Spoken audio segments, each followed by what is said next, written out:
অনেকে রিকোয়েস্ট করেছো ন্যারাসিন চেঞ্জের যেন পার্ট 2টা দেওয়া হয়, তো আজকে পার্ট 2 নিয়ে চলে আসলাম। তোমরা অনেক রিকোয়েস্ট করেছো, তাই আজকের ক্লাসটা তোমাদেরকে দিচ্ছি। আজকে তোমাদেরকে অ্যাসার্টিভ সেন্টেন্সের ডাইরেক্ট থেকে ইনডাইরেক্ট বানানো শেখাবো। তো চলো আজকেও আমরা খুব সহজে ডাইরেক্ট থেকে ইনডাইরেক্ট বানানো শিখে নিই। পার্ট 1-এর ক্লাসে তোমরা শিখে এসেছো reporting speech, reported speech, reporting verb এবং রিপোর্টেড ভার্ব কি, এগুলো কিন্তু জানতেই হবে, তবে কিন্তু ন্যারাসিন চেঞ্জ করা সম্ভব, তাছাড়া কিন্তু সম্ভব নয়। তো এটা জানতেই হবে কিন্তু। তো আজকে যারা নতুন শিক্ষার্থী জয়েন হয়েছে আজকের ক্লাসে, তো তাদের জন্য আবারও একবার এগুলো আমি বলে দিচ্ছি, তোমাদের বুঝতে যাতে সুবিধা হয় সেই জন্য। চলো আমরা একটা উদাহরণ ফলো করি। সুনীল স্যাট আই প্লে ফুটবল। এখানে প্রথমে যে অংশটা দেখতে পাচ্ছি সুনীল স্যাট, এটাকে বলা হয় রিপোর্টিং স্পিচ। ইনভার্টেড কমার ভিতরে যে অংশটা আমরা দেখতে পাচ্ছি আই প্লে ফুটবল, এটাকে বলা হয় রিপোর্টেড স্পিচ। Okay fine. এবার একটু লক্ষ্য করো, প্রথম অংশে আমরা একটা ভার্ব দেখতে পাচ্ছি সেইট, তো এটাকে বলা হয় রিপোর্টিং ভার্ব। আর ইনভার্টেড কমার ভিতরে দেখো একটা আমরা ভার্ব দেখতে পাচ্ছি প্লে, এটাকে বলা হয় রিপোর্টেড ভার্ব। এই চারটা জিনিস সম্পর্কে জ্ঞান রাখতেই হবে, তবে কিন্তু ডাইরেক্ট থেকে ইনডাইরেক্ট বানানো সম্ভব। তো আশা করি তোমরা এই চারটে জিনিস বুঝতে পেরেছো। আমরা প্রথম যে অংশটা পাচ্ছি এটাকে বলছি রিপোর্টিং স্পিচ। দ্বিতীয় যে অংশটা পাচ্ছি অর্থাৎ ইনভার্টেড কমার ভিতরে যে অংশটা পাচ্ছি এটাকে বলা হচ্ছে রিপোর্টেড স্পিচ। রিপোর্টিং স্পিচ এর মধ্যে একটা ভার্ব দেখতে পাচ্ছি সেট, এটাকে বলা হচ্ছে রিপোর্টিং ভার্ব। আর রিপোর্টেড স্পিচ এর মধ্যে একটা ভার্ব দেখতে পাচ্ছি প্লে, এটাকে বলা হচ্ছে রিপোর্টেড ভার্ব। চলো এবার আমরা জেনে নিই ডাইরেক্ট থেকে ইনডাইরেক্ট বানানোর নিয়মগুলো।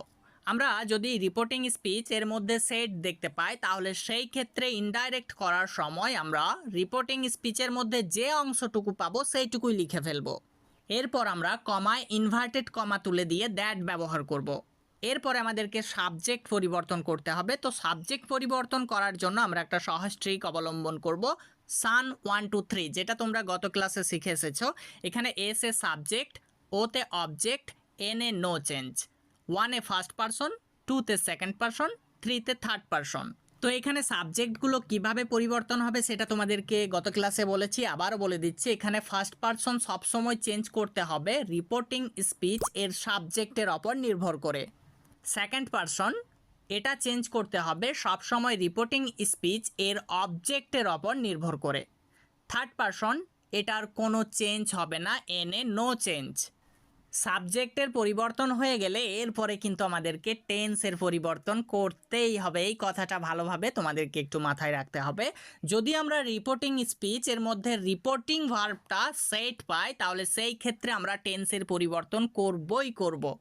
তো চলো আমরা জেনে নিই টেন্সের পরিবর্তন কিভাবে করতে হবে। দেখো আমাদের স্ক্রিনে একটা চার্ট চলে এসেছে। ডু বা ডাজ দেখতে পেলে সেই ক্ষেত্রে আমরা ডিড ব্যবহার করব। অ্যাম ইজ আর দেখতে পেলে সেই ক্ষেত্রে আমরা ওয়াজ বা ওয়ার ব্যবহার করব। যদি হ্যাভ হ্যাজ দেখতে পাই সেই ক্ষেত্রে হ্যাড ব্যবহার করব। যদি হ্যাভ বিন বা হ্যাজ বিন দেখতে পাই সেই ক্ষেত্রে হ্যাড বিন ব্যবহার করব। যদি ডিড দেখতে পাই সেই ক্ষেত্রে হ্যাড ডান ব্যবহার করব। যদি ওয়াজ বা ওয়ারকে দেখতে পাই সেই ক্ষেত্রে ওয়াজ হ্যাড বিন বা ওয়ার হ্যাড বিন ব্যবহার করতে হবে। যদি হ্যাডকে দেখতে পাই সেই ক্ষেত্রে হ্যাডই ব্যবহার হবে। হ্যাড বিন দেখতে পেলে হ্যাড বিনই ব্যবহার হবে। স্যাল বা উইলকে দেখতে পেলে উড বা শুডের ব্যবহার হবে। তো এখানে আমি সবগুলো আর পড়ছি না, তোমরা চার্টে দেখতেই পাচ্ছ কোথায় কি ব্যবহার করতে হবে। এর সাথে আমাদেরকে আরও একটা চার্ট মাথায় রাখতে হবে, সেটা হচ্ছে যদি আমরা নাও দেখতে পাই সেই ক্ষেত্রে দ্যান ব্যবহার করব। যদি দিস দেখতে পাই সেই ক্ষেত্রে আমরা দ্যাট ব্যবহার করব। যদি দিস এই দিসকে দেখতে পাই সেই ক্ষেত্রে আমরা দোজ ব্যবহার করব। যদি টুডে দেখতে পাই সেই ক্ষেত্রে আমরা দ্যাট ডে ব্যবহার করব।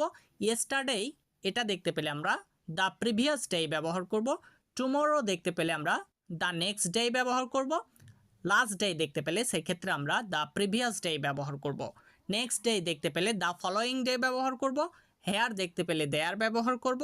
কাম হেয়ার দেখতে পেলে গো দেয়ার ব্যবহার করব। তো এই দুইটা চার্ট তোমাদেরকে মাথায় রাখতেই হবে। এবার চলো আমরা উদাহরণ ফলো করি। দেখো আমাদের স্ক্রিনে উদাহরণ চলে এসেছে। Sunil set comma inverted comma I am playing football inverted comma শেষ ফুল স্টপ। এটা কিন্তু ডাইরেক্টে আছে, কিভাবে বুঝলাম? কারণ ইনভার্টেড কমার ভিতরে যখনই কোনো অংশ থাকবে তখনই তোমরা বুঝে যাবে সেটা আছে ডাইরেক্টে।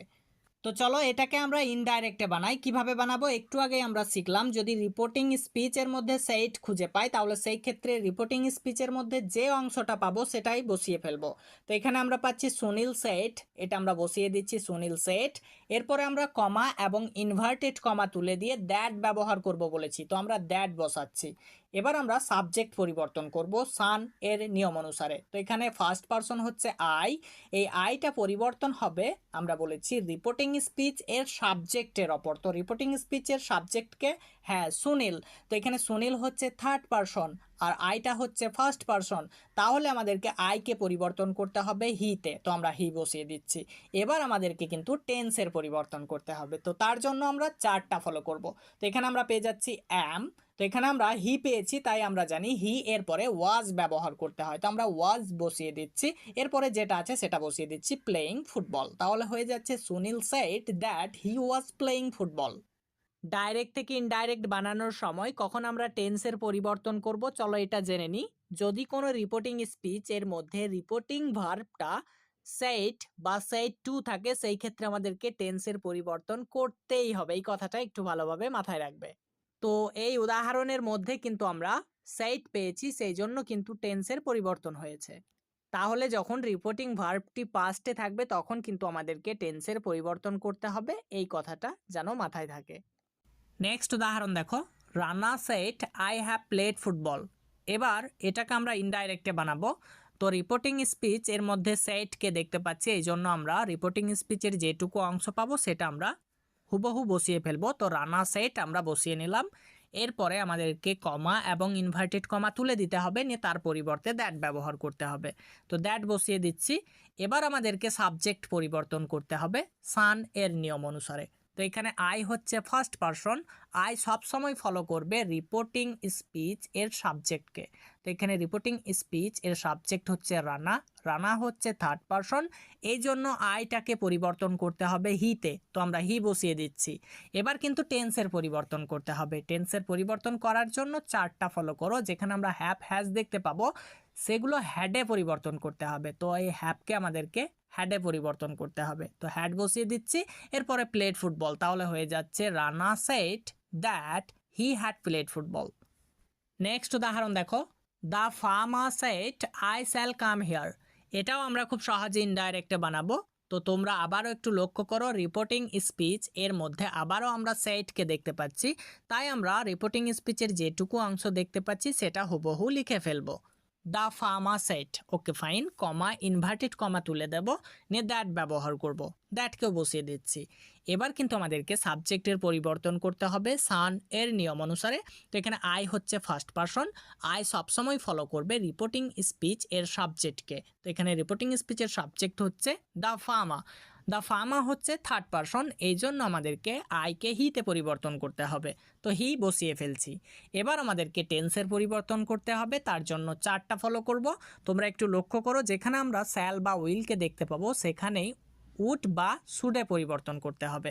তো স্যাল থাকলে উডে পরিবর্তন হবে, উইল থাকলে শুডে পরিবর্তন হবে। তো আমরা যেহেতু স্যাল পেয়েছি তাই আমরা এটা উডে পরিবর্তন করব। এবার তোমরা দেখো, আমরা দেখতে পাচ্ছি কাম হিয়ার, তো কাম হিয়ারকে পরিবর্তন করতে হবে কিসে, এই চারটা তোমরা একটু লক্ষ্য করো। কাম হিয়ার থাকলে সেটা হবে গো দেয়ার, তো আমরা গো দেয়ার বসিয়ে ফেলছি, তাহলে হয়ে যাচ্ছে the farmer said that he would go there. নিয়ম 2, যদি কোনো সেন্টেন্সের মধ্যে সেড টু খুঁজে পাই তাহলে তার পরিবর্তে আমরা টোল্ড ব্যবহার করব, কমা ইনভার্টেড কমা তুলে দিয়ে দ্যাট ব্যবহার করব। সাবজেক্টের পরিবর্তন হবে সান 1 2 3 এর নিয়মেই। এরপরে আমাদেরকে টেন্সের পরিবর্তন করতে হবে এই চারটার মাধ্যমে। চলো আমরা কিছু উদাহরণ ফলো করি। He said to me I am going to college now. এটাও আমরা খুব সহজে ইনডাইরেক্টে বানাবো। তো হি বসিয়ে নিচ্ছি। এরপরে আমরা সেড টু পাচ্ছি, তো তার পরিবর্তে কিন্তু আমরা টোল্ড ব্যবহার করব বলেছি, তো টোল্ড বসিয়ে নিলাম। এরপরে মি পাচ্ছি, মি বসিয়ে দিচ্ছি। কমা ইনভার্টেড কমা তুলে দিয়ে দ্যাট ব্যবহার করতে হবে, দ্যাট বসিয়ে নিলাম। এরপর আমাদের সাবজেক্টের পরিবর্তন করতে হবে সান 1 2 3 এর নিয়মেই। তো এখানে আই হচ্ছে ফার্স্ট পারসন, আই সবসময় ফলো করবে রিপোর্টিং স্পিচ এর সাবজেক্টকে। তো এখানে হি হচ্ছে রিপোর্টিং স্পিচের সাবজেক্ট, হি হচ্ছে থার্ড পারসন, এই জন্য আই পরিবর্তন হবে হিতে, হি বসিয়ে নিলাম। এরপরে একটু লক্ষ্য করো আমাদেরকে টেন্সের পরিবর্তন করতে হবে। তো এখানে অ্যাম দেখতে পাচ্ছি, তো অ্যামটা আমাদেরকে ওয়াজে পরিবর্তন করতে হবে, কারণ হি এরপরে ওয়াজ ব্যবহার করতে হয়, আমরা সকলেই জানি। Okay fine. এরপরে গো টু কলেজ বসিয়ে নিলাম। এরপরে একটু লক্ষ্য করো আমরা দেখতে পাচ্ছি নাও, তো নাওটা আমাদেরকে পরিবর্তন করার জন্য এই চারটা একটু ফলো করতে হবে। যেখানেই আমরা নাও দেখতে পাবো তার পরিবর্তে আমরা দেন ব্যবহার করব, তাহলে হয়ে যাচ্ছে he told me that he was going to college then. Next উদাহরণ দেখো, I said to my friend she is doing the work. এটাও খুব সহজে আমরা ইনডাইরেক্ট বানাবো। তো এখানে আই বসে যাবে, তারপরে পাচ্ছি সেড টু, এর পরিবর্তে আমাদেরকে টোল্ড ব্যবহার করতে হবে, টোল্ড বসিয়ে নিচ্ছি। এরপরে পাচ্ছি মাই ফ্রেন্ড বসে যাবে। এরপরে আমাদেরকে কমা ইনভার্টেড কমা তুলে দিয়ে এর পরিবর্তে দ্যাট ব্যবহার করতে হবে, তো দ্যাটকে বসিয়ে নিচ্ছি। এরপর সাবজেক্টের পরিবর্তন করতে হবে সান 1 2 3 এর নিয়মে। তো তোমরা একটু লক্ষ্য করো এখানে সি হচ্ছে থার্ড পারসন, আর আমরা সান 1 2 3 এর নিয়মে শিখেছি থার্ড পারসন অর্থাৎ নো চেঞ্জ, এর কোনো পরিবর্তন হবে না। তো সি থাকবে, সি এর কোনো পরিবর্তন হবে না। ওকে ফাইন, সি বসিয়ে নিলাম। এরপরে একটু লক্ষ্য করো টেন্সের পরিবর্তন করতে হবে। তো এখানে আমরা পাচ্ছি ইজ, তাহলে ইজ পরিবর্তন হবে ওয়াজে, তো আমরা ওয়াজ বসিয়ে নিচ্ছি। এরপরে ডুইং দ্য ওয়ার্ক বসিয়ে দেব, তাহলে হয়ে যাচ্ছে I told my friend that she was doing the work. Next উদাহরণ দেখো, he said to me you are my teacher. এটাও খুব সহজে আমরা ইনডাইরেক্টে বানাবো। তো হি বসিয়ে দিচ্ছি। এরপরে আমরা সেড টু দেখতে পাচ্ছি, এর পরিবর্তে টোল্ড ব্যবহার করব, টোল্ড বসিয়ে নিলাম। এরপর মি বসে যাবে, কমা ইনভার্টেড কমা তুলে দিয়ে দ্যাট ব্যবহার করতে হবে, দ্যাট বসিয়ে নিলাম। এরপরে সাবজেক্টের পরিবর্তন হবে সান 1 2 3 এর নিয়মেই। তো আমরা বলেছি সেকেন্ড পারসন সবসময় চেঞ্জ হবে রিপোর্টিং ভার্বের অবজেক্টের ওপর নির্ভর করে। তো এখানে ইউ সবসময় ফলো করবে অবজেক্ট মিকে। তো এখানে মি হচ্ছে ফার্স্ট পারসন, ইউ হচ্ছে সেকেন্ড পারসন, তাই এটা পরিবর্তন হবে আই। এবার আমরা টেন্সের পরিবর্তন করব। তো এখানে আর দেখতে পাচ্ছি, যেখানেই আমরা অ্যাম ইজ আর দেখতে পাবো সেটা ওয়াজ বা ওয়ারে পরিবর্তন করতে হবে। তো আমরা আই এরপরে ওয়াজ ব্যবহার করব, তো এটা ওয়াজে পরিবর্তন করতে হবে। এরপরে তোমরা একটু লক্ষ্য করো, দেখতে পাচ্ছি মাই একটা পজেসিভ কেস, এটা সব সময় ফলো করবে হি, অর্থাৎ রিপোর্টিং স্পিচ এর সাবজেক্টকে। তাহলে এখানে হি হচ্ছে থার্ড পারসন, তাহলে এর যদি আমরা পজেসিভ কেস ব্যবহার করি তাহলে হয়ে যাবে হিজ। ওকে আমরা হিজ বসিয়ে দিচ্ছি, এরপর আমরা টিচার বসিয়ে ফেলবো, তাহলে হয়ে যাচ্ছে he told me that I was his teacher. তোমরা যদি কেউ জিরো থেকে ইংরেজি শিখতে চাও তাহলে আমাদের অ্যাপটি কিনতে পারো।